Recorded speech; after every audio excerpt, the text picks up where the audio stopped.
Band Entrevista. Oferecimento Premovale, construção pré-fabricada de concreto para pequenas e grandes obras.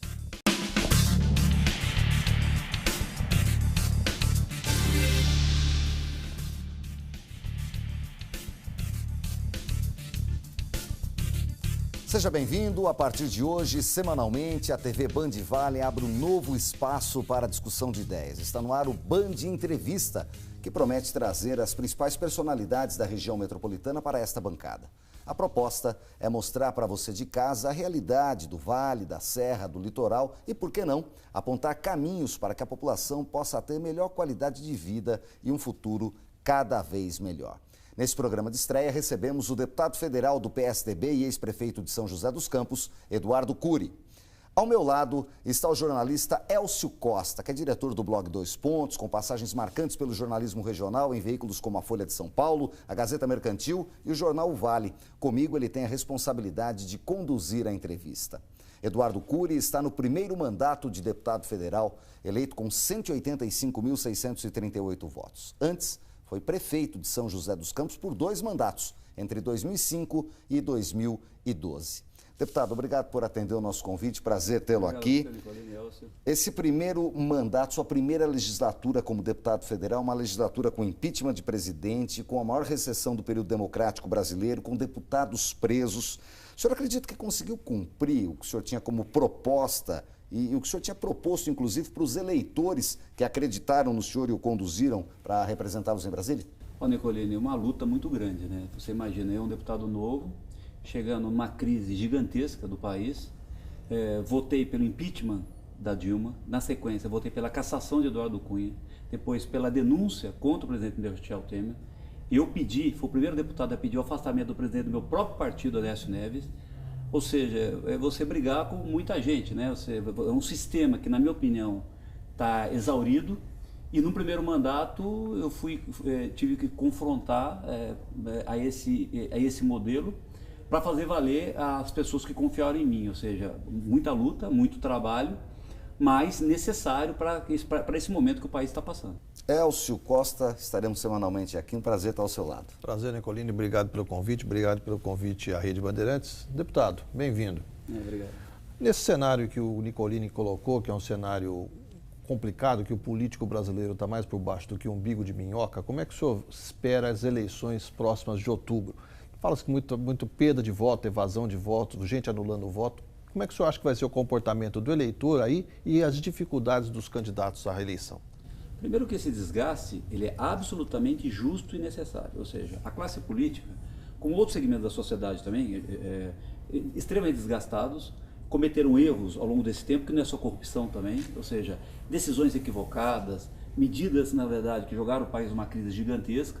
E é óbvio que isso trouxe um desgaste, ficou bastante claro, e a população cobra isso dos políticos. Eu estou participando desse momento, mas eu percebo que as pessoas conseguem separar, né, aqueles que, porventura, conseguem fazer valer aqueles desejos, aquilo que elas tinham como expectativa. Existe um desgaste, isso vai ser refletido na próxima eleição, não tenha dúvida nenhuma quanto a isso, mas, infelizmente, o sistema político brasileiro, e é importante dizer para as pessoas, o sistema político, quando a gente fala sistema político brasileiro, em São Paulo, aqui na nossa região, é uma realidade diferente. Você tem uma imprensa livre, uma imprensa atuante, um Ministério Público atuante. Isso não é realidade no resto do país. Ou seja, você fazer uma renovação na política em estados mais avançados, mais democráticos como São Paulo, é uma coisa mais fácil. Isso não é fácil de fazer em estados onde a população mais pobre é muito dependente do poder, qualquer que seja. Então o Brasil são vários Brasis. São vários Brasis, infelizmente. Mas como é que fazer a população acreditar nos partidos e nas pessoas? O senhor mesmo está falando que votou a favor ou pediu a cassação do presidente do seu partido. Olha, primeiro que existe o desgaste geral de todos os partidos. Eu brinco que o único partido... Brinco não, é verdade. Se você olhar, só existe um partido, que não tem ninguém com uma denúncia ou coisa desse tipo, partido que nunca assumiu o poder.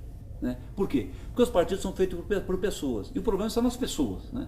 Todos os partidos têm desgaste, logicamente alguns partidos muito mais desgaste que outros, mas eu acredito que o eleitor ele já faz isso há algum tempo, ele olha muito na pessoa, né? Não é o ideal é que você tivesse partidos fortes no país, que você votasse em ideias, mas ainda a relação do eleitor ou do cidadão é muito de uma confiança pessoal. Lógico, existe uma componente partidária, mas o peso é muito pequeno. Mesmo porque você tem pessoas corretas em todos os partidos, como você tem pessoas desonestas em todos os partidos.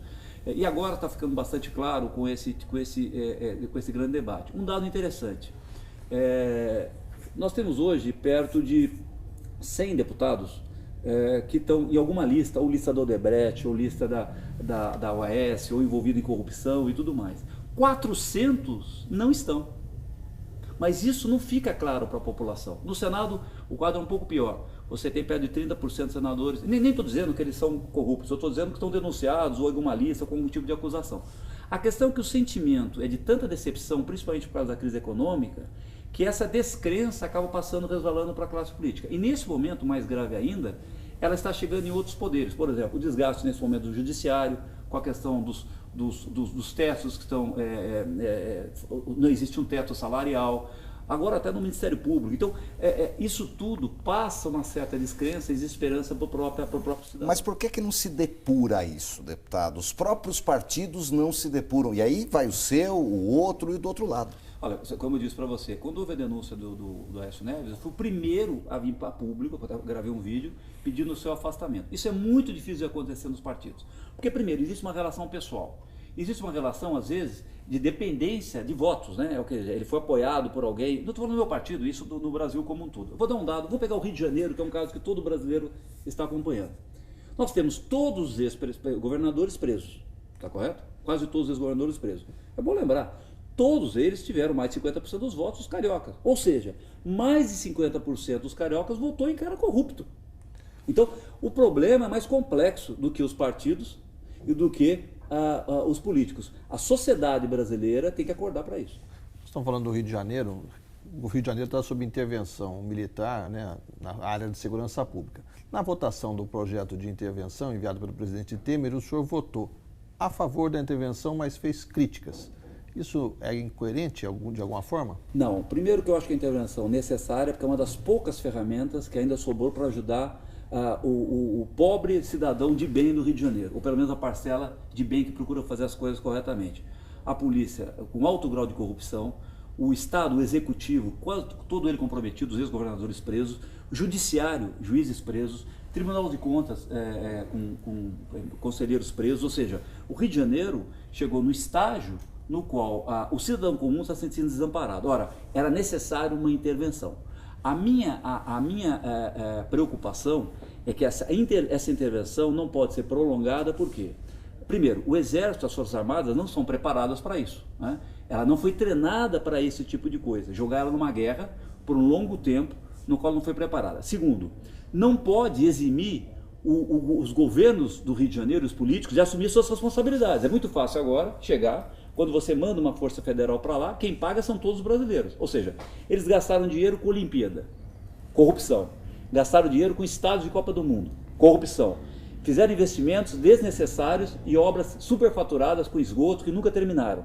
Pegaram esse dinheiro e gastaram com besteira. Não é justo agora que o cidadão brasileiro está passando enorme dificuldade, desempregado, pague a conta do Rio de Janeiro na área de segurança. Tudo bem, no primeiro momento, mas é necessário que o governo do Rio de Janeiro faça o seu ajuste. Por exemplo, durante essa crise toda, não foi feita uma demissão no governo do Estado do Rio de Janeiro. Mas o governo tem moral para fazer algum tipo de ajuste? O Pezão era visto, o Cabral que está preso, e está todo mundo no mesmo panela? Correto, Nicolini. Então troca-se o governo. O que não pode é papai, ou seja, nós, o governo federal e o Brasil só todo foi demitido o secretário de Segurança.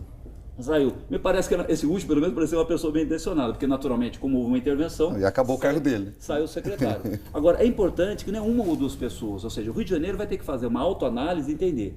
Por que desculpa, esqueci de dizer, o presidente da Assembleia está preso, o filho do presidente da Assembleia, secretário, está preso. Então, por que todo o setor da sociedade do Rio de Janeiro foram corrompidos? E tem uma crítica aqui também, parte da imprensa também.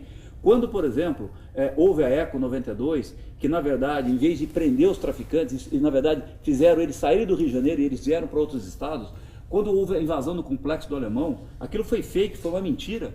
200 bandidos traficantes fugindo com as câmeras, transmitindo isso para todo o Brasil. Não prenderam e nem nenhum foi ferido, ou seja, é óbvio que aquilo foi um acordo para parecer que as coisas estavam sendo feitas. O Rio de Janeiro, na minha opinião, vai ter que enfrentar uma realidade, vai ter que cortar na carne, diminuir o tamanho do gasto que eles têm, ou seja, gastos necessários, e saber o que é a prioridade: saúde, educação e segurança pública.